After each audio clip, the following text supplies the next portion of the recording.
सारे स्टूडेंट बहुत ही अच्छे होंगे।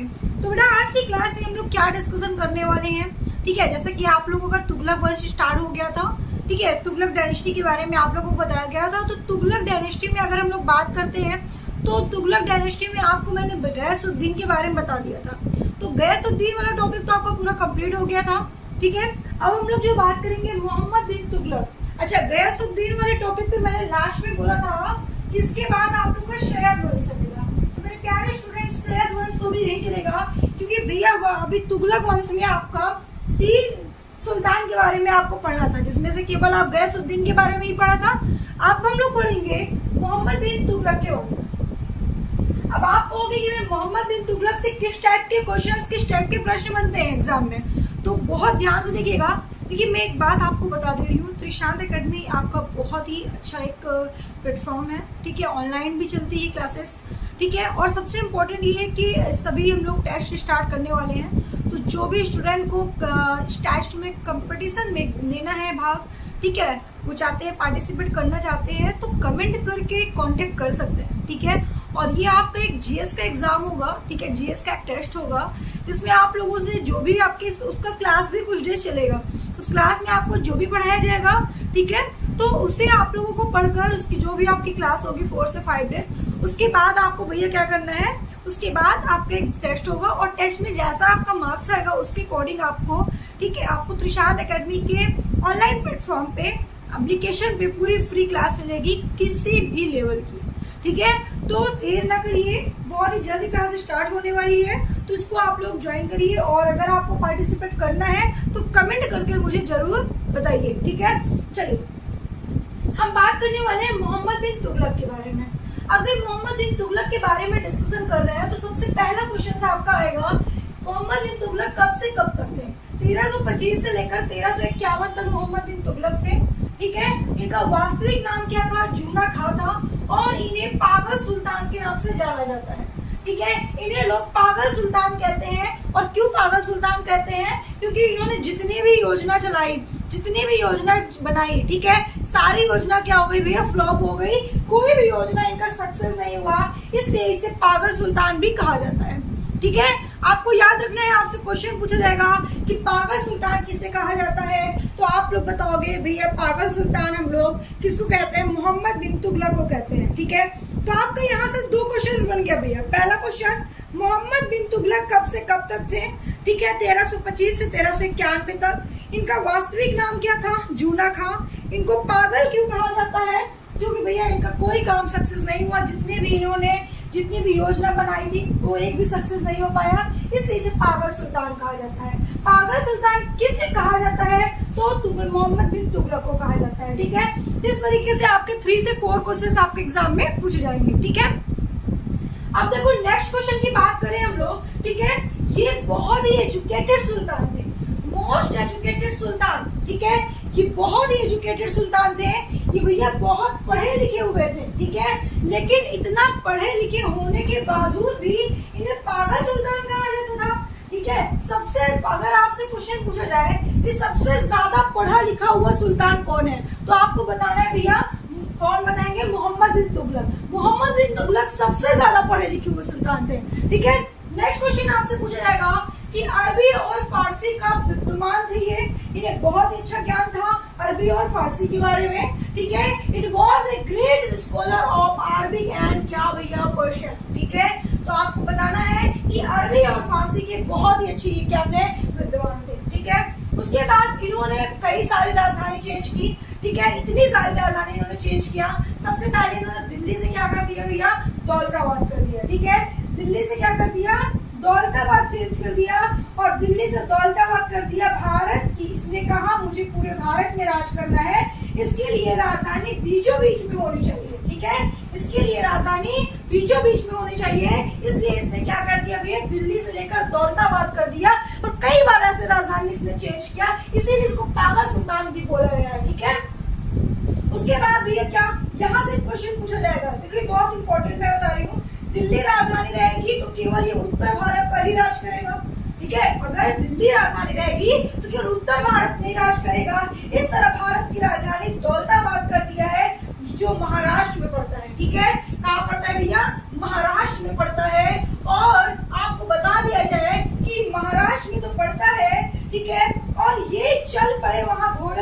इनकी प्रजा इनके पीछे पीछे पीछे पीछे इनकी प्रजा भी चल गई। लेकिन वहां जब पहुंचे तब इन्हें पता चला कि आधी जनता तो मर चुकी है, आधी जनता तो मर चुकी है। अब भैया इनको कोई पागल नहीं कहेगा तो क्या कहेगा कि आपने प्रजा को लेकर अपने पीछे पीछे चल दिया और आप जब पलट के देखें तो आपकी आधी जनता तो मर चुकी है।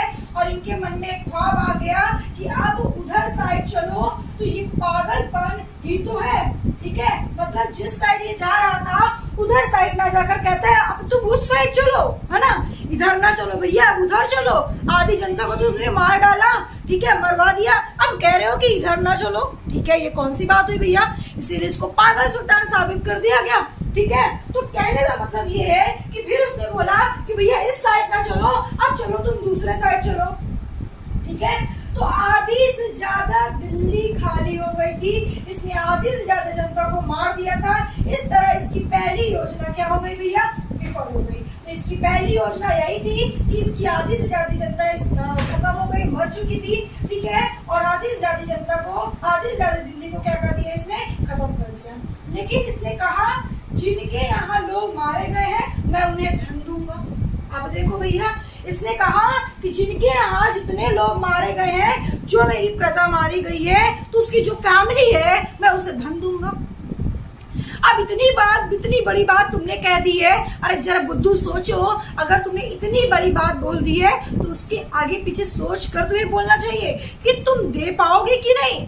ऐसा तो है नहीं कि तुमने किसी से बोल दिया और उसके बाद नहीं दोगे, ठीक है, फिर उसके बाद तुम उस पर टैक्स लगा दोगे, ठीक है। इसने ऐसा ही किया, ठीक है। पहले बोला और बोलने के बाद क्या किया, जब इसके पास पैसे खत्म होने लगे, इसके पास पैसे की दिक्कत होने लगी, तो उन्हीं लोगों पर टैक्स लगा दिया और बोला मुझे टैक्स दो, ठीक है। तो यहाँ पे बात हो गई फर्स्ट, ठीक है। तो यहाँ पे क्या हुआ भैया, एक क्षेत्र है जिसे दोआब क्षेत्र कहा जाता है, ठीक है। एक क्षेत्र है जिसे दोआब क्षेत्र कहा जाता है। जरा ध्यान से सुनिएगा मैं क्या बता रही हूँ, ठीक है। एक क्षेत्र का नाम बता रही हूँ जिसे क्या कहा जाता है बेटा? दोआब क्षेत्र कहा जाता है। अब इस दोआब क्षेत्र के बारे में क्या बताना है, ठीक है, आपसे, ठीक है, आपसे पूछा जाएगा कि दोआब क्षेत्र क्या होता है। तो आपको बताना है भैया कि दो नदियों के बीच जो क्षेत्र होता है उसे दोआब क्षेत्र कहते हैं, ठीक है। दो नदियों के बीच के क्षेत्र को दोआब क्षेत्र कहते हैं। आपसे हो सकता है क्वेश्चन पूछ ले कि दो नदियों के क्षेत्र को क्या कहते हैं, तो आप बताओगे दोआब क्षेत्र कहते हैं। तो आपका एक क्वेश्चन ये बन गया, ठीक है। एक क्वेश्चन आपका ये बन गया, दोआब क्षेत्र क्या होता है आप बता दोगे, ठीक है। तो इस तरह भैया मोहम्मद बिन तुगलक धन देने की बात की और तब इनके पास धन की क्या होने लगी भैया? कमी होने लगी। तब इनके पास धन की क्या होने लगी भैया? कमी होने लगी। और जब इनके पास धन की कमी होने लगी तो फिर इन्होंने क्या किया, उस समय दोआब क्षेत्र में अकाल पड़ने लगा, ठीक है। इस तरह दोआब क्षेत्र में क्या होने लगा भैया? अकाल पड़ने लगा। मतलब कि दो नदियों के बीच क्या होने लगा भैया? अकाल पड़ने लगा, ठीक है। मतलब काफी ज्यादा प्रॉब्लम आने लगी। उनके पास न खाने का कुछ था और न पहनने का था। उसी समय क्या हुआ भैया? मोहम्मद बिन तुगलक ने क्या कर दिया? उन्हीं लोगों पर क्या कर दिया? टैक्स लगा दिया। उसी समय उन लोगों पर टैक्स लगा दिया। अब इसे मेंटल साबित ना करो तो क्या करे भैया?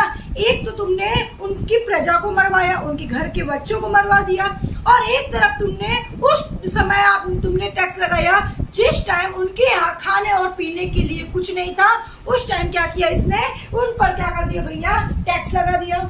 और टैक्स लगाया और अब इसे लोग पागल कहते हैं। इसीलिए इसका काम, दूसरा काम इसी तरह क्या हो गया भैया? विफल हो गया। तो पहला काम क्या विफल हुआ? इसकी आधी से ज्यादा प्रजा मारी गई। दूसरा काम क्या विफल हुआ? इसने धन देने का प्रॉमिस किया और दे नहीं पाया और उल्टा टैक्स लगा दिया। इसलिए दो रीजन मैंने आपको बता दिया। अब देखो क्या हुआ। अब देखो उसके बाद क्या हुआ भैया? तो यहाँ पे आपका दूसरा जो पूछा जाएगा कि दूसरा काम कौन सा विफल हुआ, तो आप ये बता दोगे। अब देखिए हुआ क्या इसके बाद। इसके बाद क्या हुआ भैया कि मोहम्मद बिन तुगलक जो थे, ठीक है, मोहम्मद बिन तुगलक के समय में एक व्यक्ति भारत आया था जिसका नाम क्या था भैया? जिसका नाम था इब्न बलूता, ठीक है। इब्न बलूता था, ठीक है। इसका नाम याद रखिएगा। कब आया था? जब मोहम्मद बिन तुगलक का समय था, तब ये व्यक्ति भारत आया था। और ये 1333, ठीक है, 1333 में आया था। मोरस्को का रहने वाला था। कहाँ का रहने वाला था भैया? मोरस्को का रहने वाला था। और मोरस्को कहाँ पड़ता है भैया? अफ्रीका। ठीक है, मोरस्को का रहने वाला था, जो कहाँ पड़ता है? जो अफ्रीका में पड़ता है। और इसने एक पुस्तक भी लिखी थी, ठीक है, और इस पुस्तक का नाम क्या था? रेहला। ठीक है, इस पुस्तक का क्या नाम था? रेहला।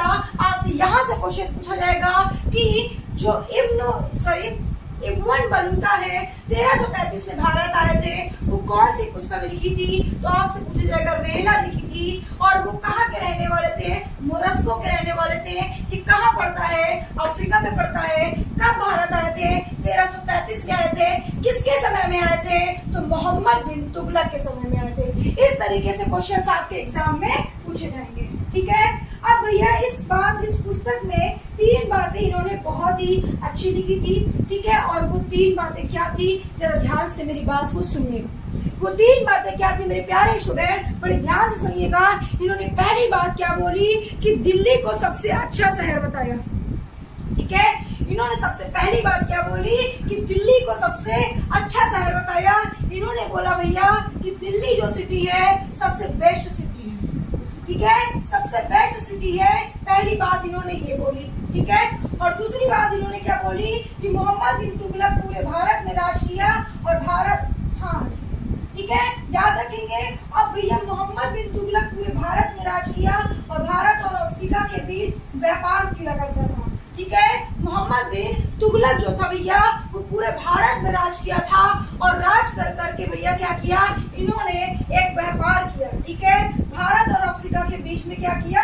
व्यापार किया। ठीक है, याद रखेंगे आप लोग। तो भैया इस तरीके से आपसे एक छोटा सा क्वेश्चन पूछा जाएगा।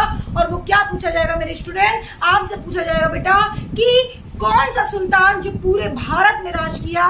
ठीक है, तो आपको बताना है भैया कौन? मोहम्मद बिन तुगलक, जिसे पागल सुल्तान साबित किया गया है। मोहम्मद बिन तुगलक जिसने पूरे भारत में राज किया और अफ्रीका और भैया भारत के बीच क्या किया? एक व्यापार शुरू किया। ठीक है, याद रखेंगे आप। अब देखिए आपका एक क्वेश्चन यहाँ से पूछा जाएगा। वो क्या क्वेश्चन पूछा जाएगा? सती प्रथा प्रतिबंध लगाने वाला सुल्तान कौन है?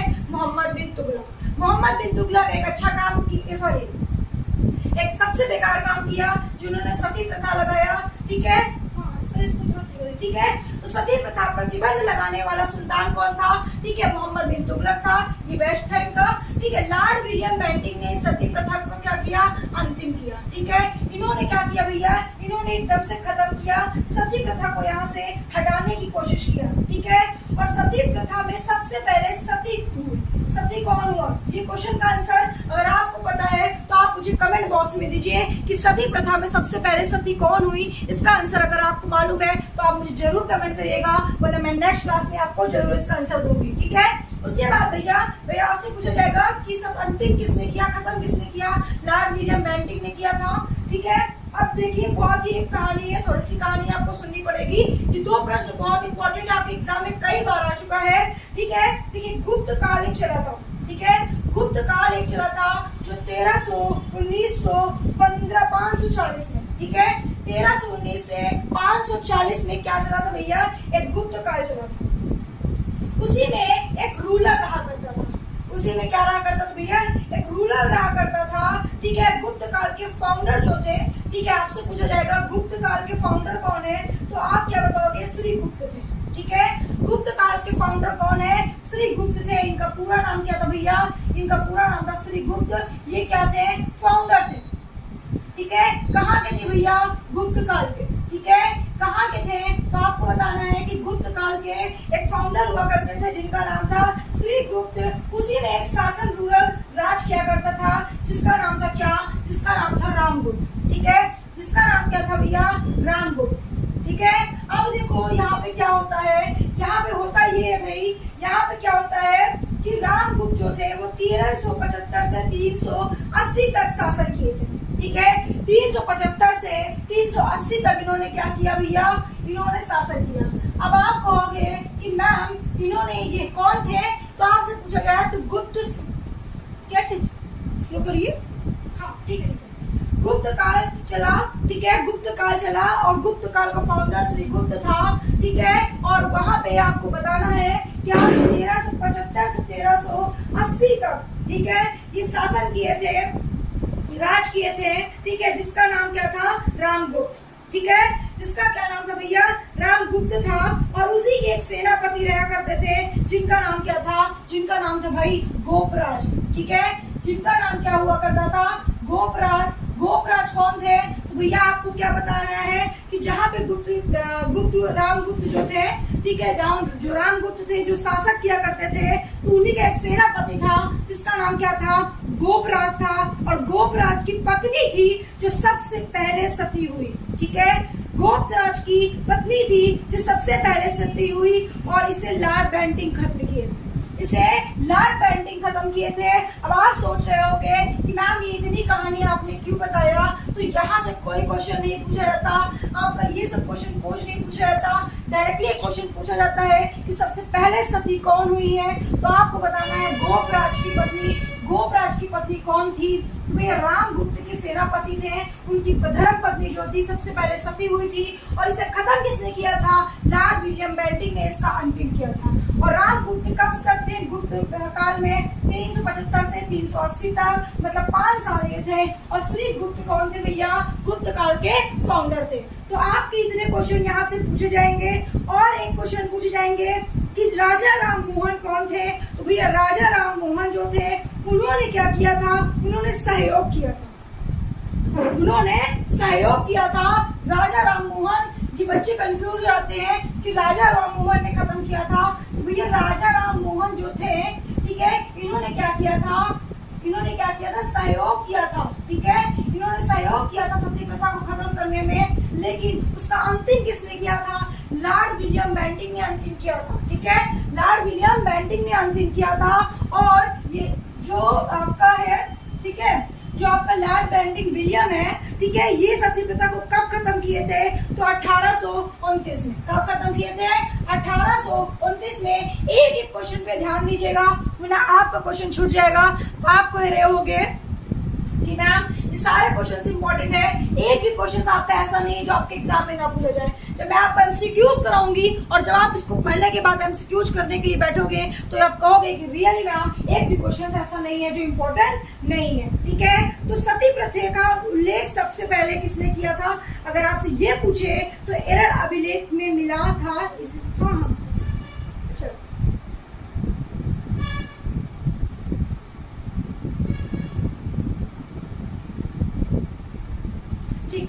ठीक है, याद रखेंगे भैया कि यहाँ से आपके इतने क्वेश्चंस पूछे जाएंगे।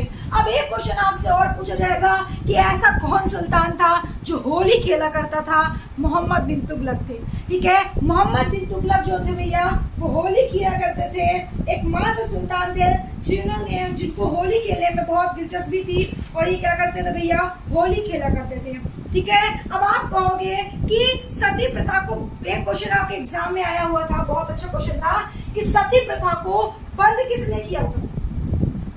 ये तो मैम आपने बताया है, ये तो आपने बताया है, लेकिन सती प्रथा को बंद कराया पहली बार किसने, पहली बार किसने बंद कराया, जो ये आपने पढ़ा भी, ठीक है, राजा राम मोहन ने सहयोग किया, ठीक है, लॉर्ड विलियम ने खत्म किया, एकदम अंतिम कर दिया, लेकिन पहली बार किसने बंद करवाया, तो फिरोज शाह तुगलक ने, फिरोज शाह तुगलक ने पहली बार बंद कराया था। और सती प्रथा का अंत लॉर्ड विलियम बेंटिंक ने किया था। मदद किसने किया था, राजा राम मोहन ने किया था, जिन्हें भारत का पुनर्जागरण का अर्धदूत कहा जाता है। और आपसे क्वेश्चन पूछा जाएगा कि किसे भारत का पुनर्जागरण, ठीक है, पुनर्जागरण का अग्रदूत कहा जाता है, तो आपको बताना है राजा राम मोहन को कहा जाता है, जिन्होंने सती प्रथा को बंद करने में बहुत ही बड़ा सहयोग दिया। और इसे सबसे अंतिम खत्म किसने किया था, लॉर्ड विलियम बेंटिंक ने किया था। सबसे पहले किसने बंद करने की कोशिश किया था, तो आपको बताना है फिरोज शाह तुगलक ने किया था। किसने किया था भैया, फिरोज शाह तुगलक ने किया था। बात समझ में आ गई आपको। अब आपसे एक क्वेश्चन पूछा जाएगा जो बहुत ही अच्छा क्वेश्चन है, ठीक है, कि मोहम्मद बिन तुगलक के समय कितने विद्रोह हुए थे, तो आपको बताना है भैया 34 विद्रोह हुए थे। जब मोहम्मद बिन तुगलक के समय था तो टोटल 34 विद्रोह हुए थे। कितने विद्रोह हुए थे भैया, 34 विद्रोह हुए थे, जिसमें से 27 रिवोल्ट्स जो साउथ इंडिया में थे और 7 जो थे वो नॉर्थ इंडिया में थे। टोटल कितने थे, 34 विद्रोह हुए थे। 34 आपसे क्वेश्चन पूछा जाएगा कि मोहम्मद बिन तुगलक के समय कितने विद्रोह कहाँ हुए थे, तो साउथ इंडिया में 27 हुए थे, नॉर्थ इंडिया में कितने हुए थे भैया, 7 हुए थे। तो आपको इतने क्वेश्चंस याद रखना है, अपने माइंड में फिट कर लेना है, ठीक है। अब देखिए आपको क्या याद रखना है, सबसे इंपॉर्टेंट और सबसे लास्ट क्वेश्चन मैं आपको बताने जा रही हूँ। यहाँ पे एक ध्यान दीजिएगा, इस क्वेश्चन पे थोड़ा फोकस करिएगा इधर साइड। यहाँ पे आपसे पूछा जाएगा कि मंगोलों का 5वां आक्रमण हुआ था, ठीक है, मंगोलों का 5वां आक्रमण हुआ था। एक बार आपसे पूछा जाए कि कितने आक्रमण हुए थे, 5 आक्रमण मंगोलों का हुआ था, ठीक है। अब देखो इन्होंने कितने सारे अभियान चलाए जो विफलता हुआ, इसमें क्या क्या हुआ ध्यान से समझिएगा। एक तो भैया खुरासान अभियान की विफलता हुआ, ठीक है, द्वार क्षेत्र में कर वृद्धि हुई, सांकेतिक मुद्राओं का प्रचलन हुआ, ऐसा मुद्रा जिसमें ना कोई चिन्ह ना कुछ लिखा हो, ये किसने चलवाया था आपसे पूछा जाएगा, तो मोहम्मद बिन तुगलक। क्या भैया बताएंगे, मोहम्मद बिन तुगलक ने इसे किसने चलाया था, जिसमें ना कोई चिन्ह हो और ना कुछ लिखा हो, ऐसा भी सिक्का कोई चढ़ाएगा तो लोग पागल ही तो कहेंगे, ठीक है। तो किसने चलाया था, तो मोहम्मद बिन तुगलक ने कराया था। और मोहम्मद बिन तुगलक की मृत्यु कब हुई थी, 1391 में मोहम्मद बिन तुगलक की मृत्यु हुई थी। भैया कब हुई थी, मोहम्मद बिन तुगलक की मृत्यु 1351 में हुई थी। इनके मरने से लोगों ने कहा प्रजा को सुल्तान से मुक्ति मिल गई। जिनके प्रजा जब ये मर चुके थे मोहम्मद बिन तुगलक, तो बहुत सारे प्रजा बहुत खुश हो गए और इन्होंने कहा, सब लोगों ने कहा मरने के बाद कि भैया इनको क्या मिल गई, प्रजा को इनसे मुक्त हो गए। बहुत खुश थे प्रजा कि ये मोहम्मद बिन तुगलक मर चुके थे, ठीक है। इसीलिए इनको क्या कहा जाता है भैया, पागल सुल्तान कहा जाता है। वैसे तो मैंने सारा क्वेश्चन आप लोगों को बता दिया, लेकिन फिर भी कोई क्वेश्चन छूटे होंगे तो मैं उसे पूरी कोशिश करूंगी कि कंप्लीट करूंगी, ठीक है। ये आपका मोहम्मद बिन तुगलक की स्टोरी थी। नेक्स्ट हम लोग फिरोज शाह तुगलक के बारे में पढ़ेंगे। फिरोज शाह तुगलक कौन थे, कैसे थे, क्या थे, इन सब डिटेल्स के बारे में हम लोग नेक्स्ट क्लास में पढ़ेंगे। तो आज के लिए इतना ही, फिर मिलते हैं हम लोग नेक्स्ट क्लास में नेक्स्ट वीडियो के साथ। Okay, thank you.